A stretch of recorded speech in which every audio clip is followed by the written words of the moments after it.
Hello everyone, hope you're doing well. I thought we'd go through the changes when it comes to the last big Enlisted update. Obviously, the Battle of Tunisia campaign was put into CBT. Now, I think they're doing exactly what they did with the Berlin campaign, where after a few weeks, maybe a month or so, what'll happen is the fully fledged Battle of Tunisia will come into OBT and be available for everybody. And the reason why is this kind of update came out of the blue. It was literally just dropped at one time. You know, they didn't really talk about the premium squads or anything like that. They just kind of went for it and released everything on the day. So yeah, I think that's pretty much what's going on. When it comes to Battle of Tunisia itself, I played it a decent amount and I've enjoyed it.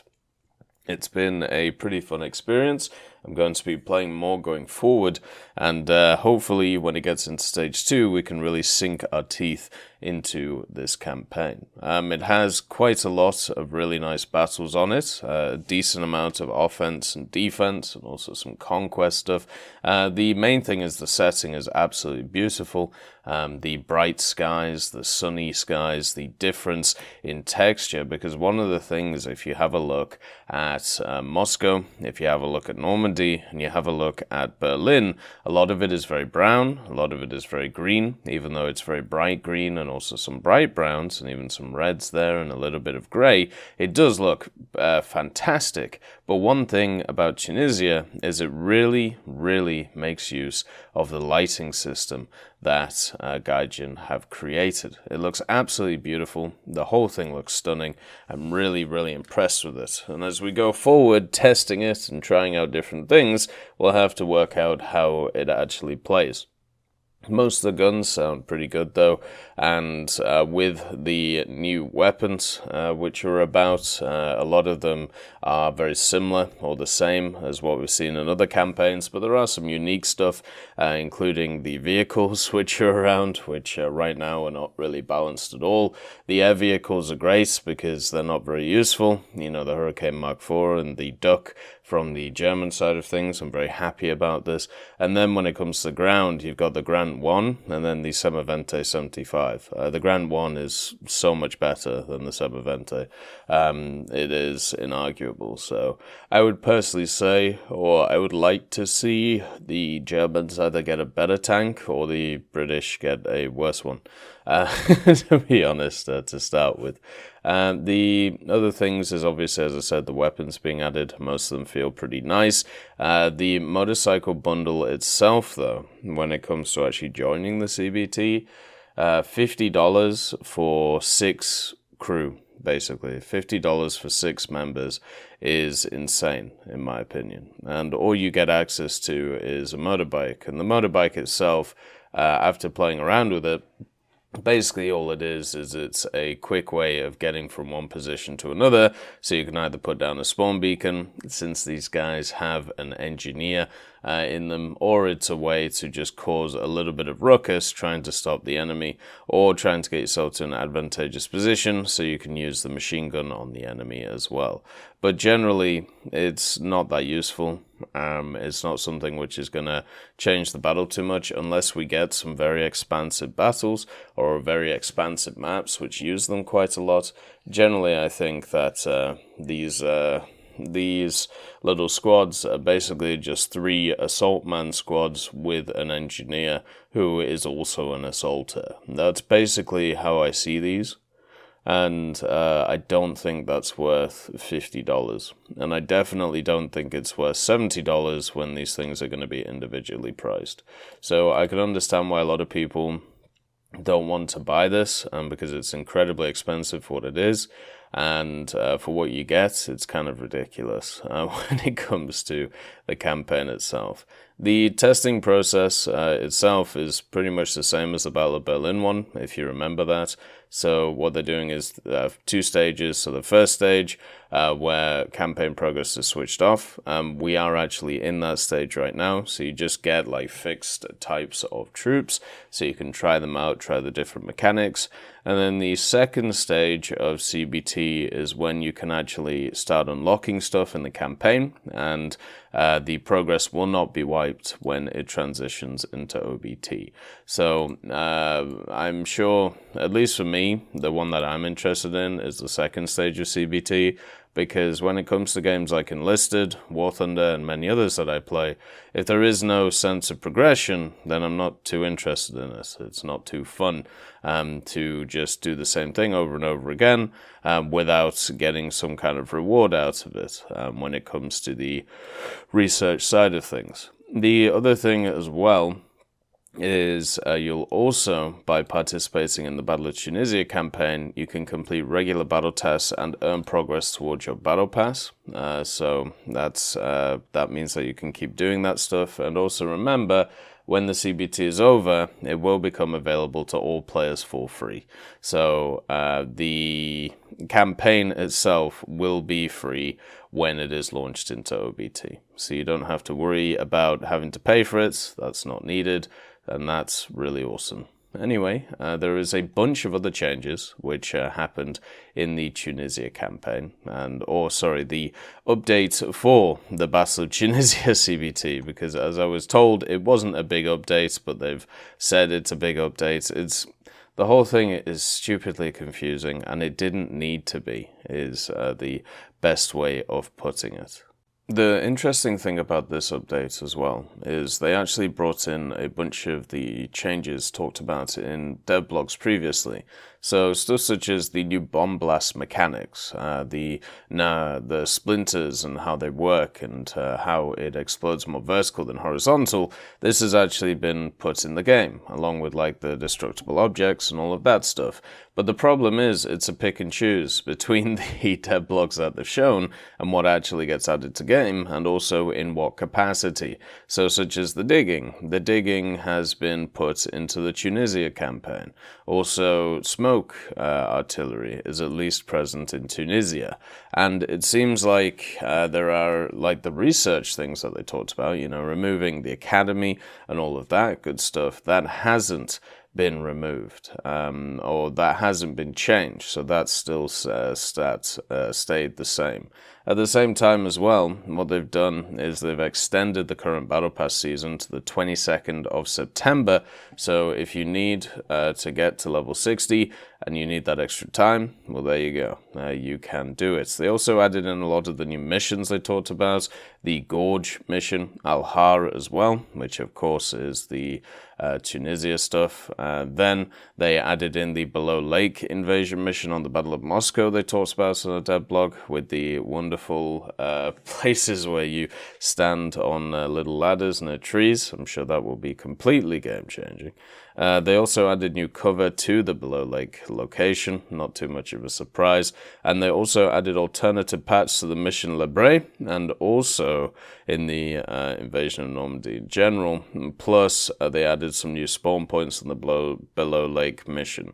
So it's very obvious that the Below Lake, there was problems with it, I think is the best way of putting it to the general look. They also added a bunch of new weapons to the game, obviously for the Battle of Tunisia campaign, since that is the new one. They added the Carcano M41 rifle. It's a pretty standard bolt-action rifle. Feels okay, very much like the Kar-98.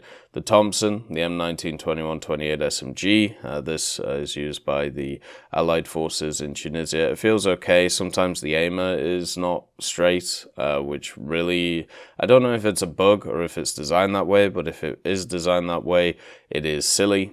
So I'm hoping it's a bug, so it gets fixed. But yeah, basically the iron sight doesn't always go into the center of the gun itself. Then the Webley Mark VI, always happy to see a Webley. It's a wonderful gun to use and have a bit of fun with. The Armaguerra Mod 39. This is the semi-automatic rifle that the Italians get in the Axis campaign for Tunisia. And it's kind of a weird one because it has a 6-round clip that you can use in it. And I don't know, 6 rounds just seems odd to me for a semi-auto compared to a lot of the other ones that we have in game. It works okay. The thing that you have to understand about a lot of these guns is the fact that they don't have their full like sounds in there, or maybe they don't have their full images in there. Like the Amaguera, when it reloads, it actually makes the Garand sound, like it just like shing, you know, like the the clip when we go, and it sounds really funny. Then also you got the Beretta M38. It's a pretty good SMG, a bit of a low fire rate in my opinion, kind of similar to the FNAB that you have in the Invasion of Normandy campaign. Then again, you got the Carcano M38 SMG as well, which is kind of similar. The Enfield M1917, best thing about the Enfield and the Lee Enfield, because you also get a sniper version of it. The clip or the just amount of ammunition you have in it is so nice. Even though it's bolt action, it's got a good reload on it, and it feels really, really nice to use. And obviously we talked about they added the smoke artillery to be called for by the radio operator. The only thing I would like changed with the smoke artillery is it goes through buildings. So if you call it on a building, there'll be smoke inside of the building, and it can be really, really hard to actually fight from that point of view, because everybody is just running around covered in smoke. Maybe finally the flamethrower will be useful. They also reworked the damage model of infantry and aerial bomb splinters, so now splinters now fly in a vertical cone from the explosion point due to the bomb's submersion into the ground. We talked about this before and how it works. I've got to say, I still think they're a little bit powerful still, or too powerful, the planes. But generally, I do like the change. I just feel like with the change, they should have gone a bit further with it. But that might just be personal preference from, for playing this for like 6 months now and just getting annihilated by planes over and over and over again. They also added kind of an interesting mechanic. If you remember in Call of Duty, the Martyrdom perk, where you dropped a grenade when you died, they've actually added that to Enlisted.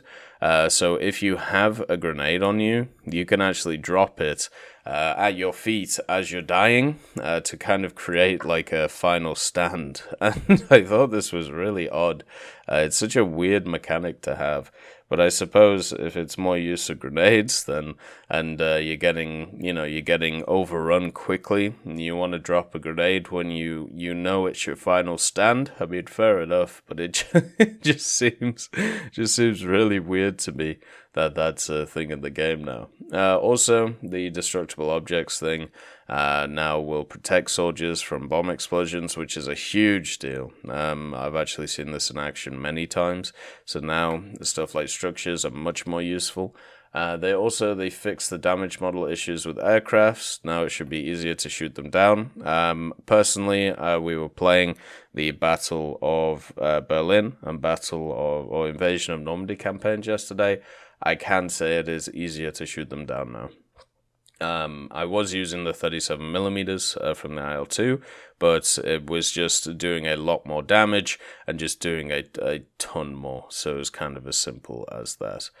They also added 6 new Valor badges for the battle results. Now, the Valor badges are really cool because if you get them, then obviously it's you're at the top of the screen and it looks really nice, but at the same time you get extra XP. So it's hopefully now there'll be more ways for more people to get more XP depending on what they go on, which is pretty cool. So one of the major Valor badges is the All-Round Warrior. This badge is awarded to those players who hold 2nd or 3rd place in a team by the total score and who didn't get any special badge, at the same time still having more points overall than some players with badges. So basically you're not exactly a specialist, you didn't get like the sniper badge or the engineer badge, but you did really, really well. So you should get credited for that, and that's basically what it is. They've also added 5 new lesser badges as well. These don't ensure making a player a battle hero, but they do get additional XP, which is the important one. So you got the Tactician. This badge for the winning side is received by a player who has the most points, capture points but no less than 2, and in action points, but no less than 10. So if nobody has captured any points, engineer stats are used to select the badge holder. So basically playing the objective. You could get yourself a boost in XP. Then you've got the Crusher. It's received by a player who has destroyed no less than 3 vehicles and who has destroyed the greatest number of vehicles. So that's pretty cool.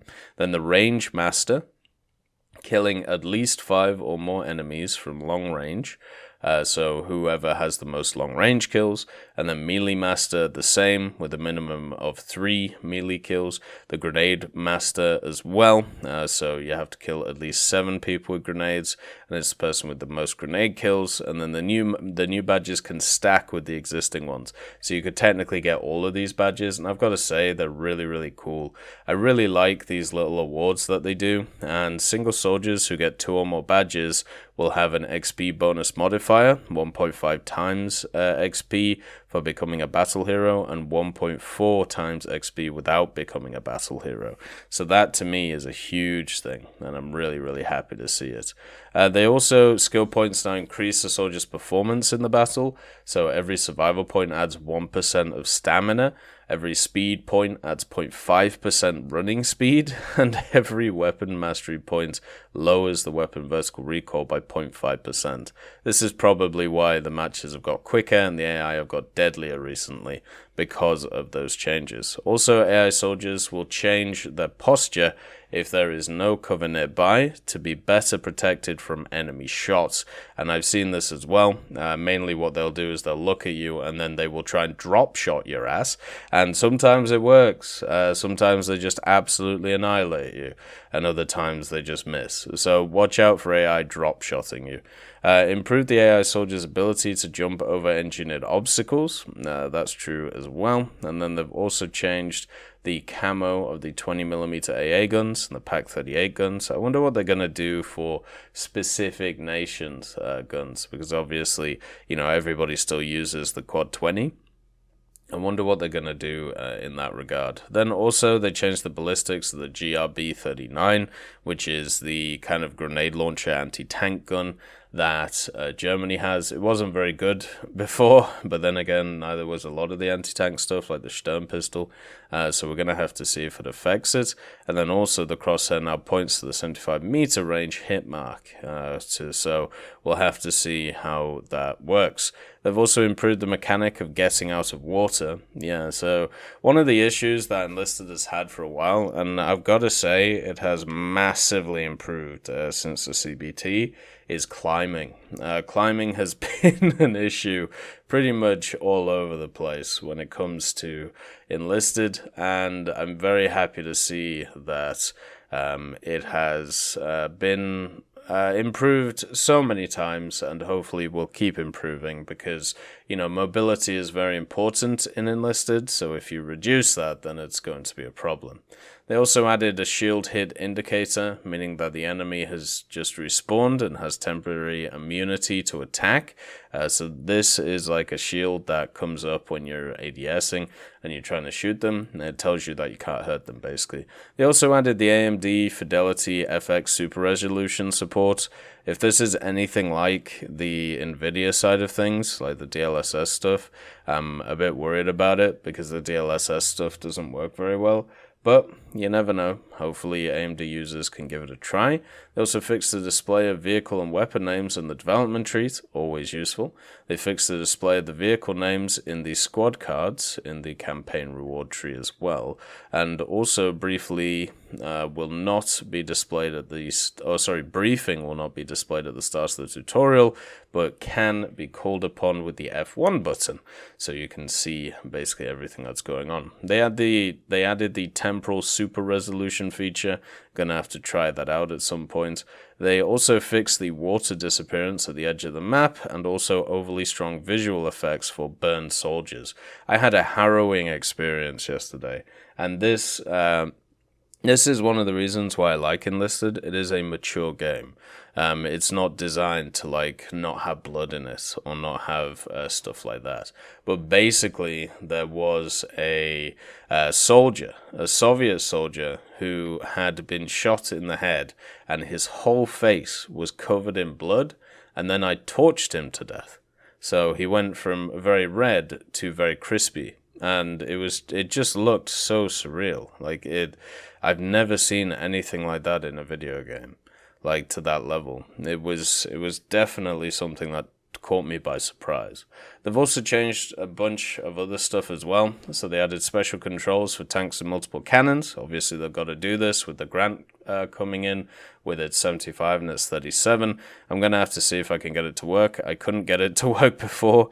They also added a sandstorm and special visual effects for Tunisia locations. Not too much of a surprise. I haven't seen any of them yet, so we're going to have to give them a go. They've reworked the infantry tutorial, so hopefully it's a little bit nicer to get into the game. They fixed a bug that didn't allow a player to use the last respawn in a conquest mode. Now, that would be a bit of a problem. It seems like they've increased the amount of squads you can use in Conquest mode to 12. I disagree with this. I thought 10 worked really well. But yeah, at least it looks like it's 12 right now. They fixed a bug causing a player to see themselves as levitating when looking down below. Oh dear. Got the hover mode on. Fixed a bug with the sound of burst shooting when the trigger has been pushed briefly, which caused the sound of several shots instead of a single shot. That was one that many people actually brought up that I remember. Players who have left a squad will no longer get into a battle accidentally. It just drags you in even though you're not part of that. And then friendly soldiers who crew an anti-tank gun will not have their markers disappear, and destroyed objects will no longer reappear, and fix significant FPS drops when flying over the battlefield. I'm gonna have to see if my FPS drops are fixed, because it's weird. I don't have FPS drops in the game.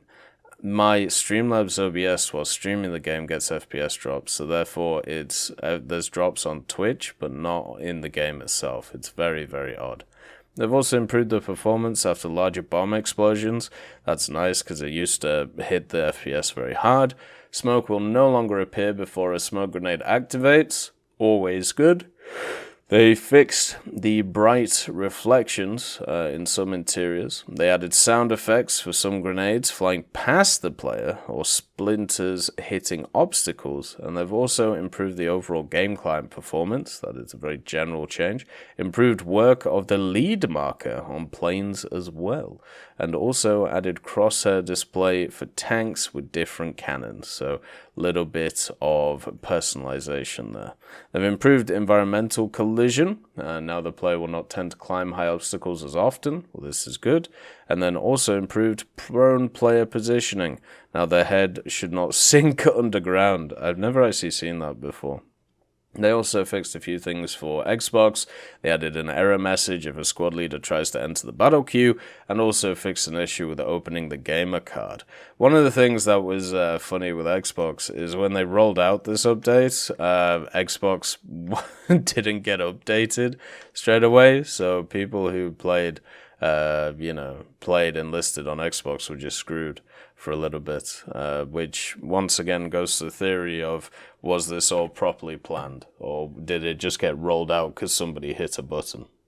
And then after the large updates where they added the Battle of Tunisia, basically the next day they already put in some balance changes, which is kind of nuts when you think about it. I feel like there wouldn't be enough data after maybe a day, or maybe they just really screwed up something.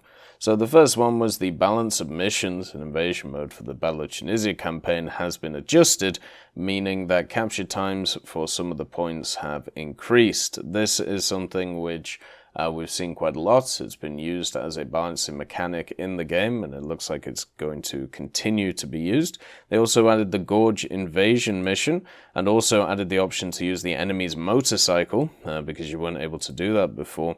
And they slightly reduced the chance of a motorcycle engine and transmission catching fire after getting shot. The amount of ammo for motorcycle guns has been adjusted. It was an insane amount that you could bring, like 3,000 ones. And then the sound of shovel digging has also been corrected. I really like the shovel mechanic. I think it's really cool. It adds a ton of gameplay options, so I'm really happy to see that. They also fixed the icon for motorcycle squads. They fixed the ability to suspend a supply crate in the air by digging under it, and also removed the possibility of upgrading weapons in Tunisia by spending upgrade orders, because obviously right now they're not testing progression at all, they're just testing the general balance of the game.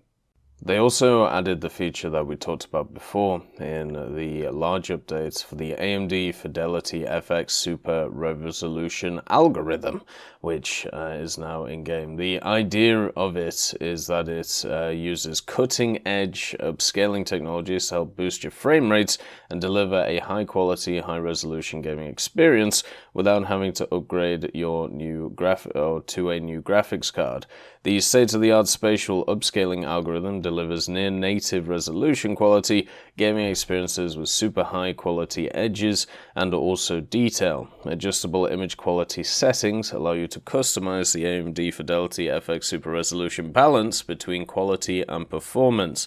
So technically you should be able to get more FPS for higher quality in the game.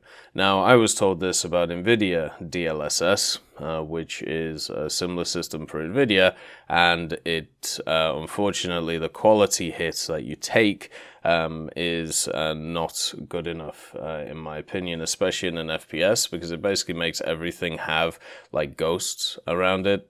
So if somebody is moving quickly, you will see their front shadow, back shadow, and it will look like it's like 3 or 4 people in one, and it doesn't work very well. So if this is any different, or if this is the same, then of course that is going to be a problem.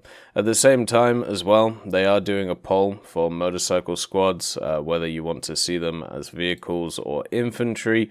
I would highly recommend you to actually take part in this poll, because obviously with the motorcycle squads, they're one of the big new mechanics that are coming in for the game, and you know, Darkflow want to make sure to get it right. Whether they do or not is obviously going to be up in the air. I think personally that when it comes to these things, the motorcycles themselves as a specific squad, if they're going to stay as a 3-man squad, they're not going to be very useful. But basically the 3 options you get are: motorcycles should be treated as an infantry unit, motorcycles should be treated as a vehicle unit, which they are right now, and then also should be able to put motorcycles in either in vehicle or infantry slots per our choice. So for me, the best thing to do is always more choice for the player, so it would be the 3rd option, which I'm personally interested in. Obviously, make sure to take part in the poll, get yourselves your opinions in there, just to see what goes on. And then we had a last little update, which fixed a bug in the Al-Har mission, where soldiers might respawn in a rock. So it's good that they fixed that. But that's pretty much all of the Enlisted news over the last few days. There's a lot of stuff going on in it, and also with the other major updates around the corner, probably in about a month's time or so, there's going to be even more going on in the game, and it's lovely to see a bunch of people interested in it. Anyway, I hope you all have a wonderful day, and I'll see you next time. I'd just like to thank Professor X 1718, Orange Tail, Sakoshi Tiger, BRFC 15, Teddy, John Ryman, Universe A, Eugens Terry, Ambrosius McClellan, Daniel Stanton, Martinez, B. Young, and then Kyle Kin, Bareen, Lafouche, and also Samuel Slick for supporting the channel.